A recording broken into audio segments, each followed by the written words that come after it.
Example, state any non-permissible values for 1 over 10x minus 1. And remember, NPVs are also called restrictions. I already have our unit circle drawn here because I know we're going to need that when we're looking up our restrictions, and our special triangles are also going to come in handy on this particular question. So when you're looking for NPVs, you want to look at each trig function individually. So in this case, we've got tan x. So when I look at that individually, I know I can write tan x as sine x over cos x. And the reason we want to do that is we want to consider that we have a denominator here, and you cannot divide by 0, so cos x cannot equal 0.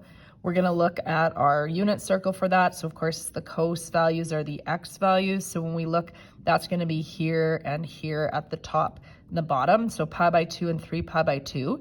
So because it's general solution, meaning it's all possible values, we're going to write this as pi by 2 plus a distance of pi n.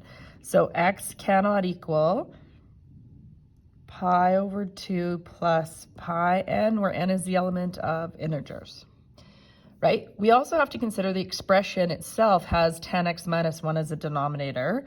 So that means that denominator can also not equal 0. So if we move this over, tan x cannot equal 1. So for this, sometimes it's deceiving. It's not on the unit circle. Remember, tan is y over x. So if you were to go around, you'd only have 0 over 1, which is 0. 1 over 0 is undefined. We're back to 0 over negative 1 being 0, or undefined at the bottom with negative 1 over 0. Instead, we have to consider the fact that we have a reference angle of pi by 4, which is why I have the triangle drawn here to remind us root 2 over root 2 is equal to 1, so you have a reference angle.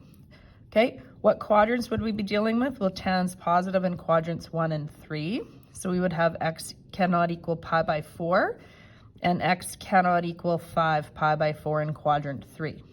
Okay, I like to picture where that is to see if I can combine those. Pi by 4 is here, exactly a distance of pi away is 5 pi by 4. So we can in fact combine them, all right? So that would mean x cannot equal pi over 4 plus pi n, where n is the element of integers. It is acceptable, you could put plus 2 pi n, but usually we combine them when we can, okay? So just to clearly state, we've got one solution there, we've got one NPV there, okay? These don't need to be combined further, so you've got them just written there separately.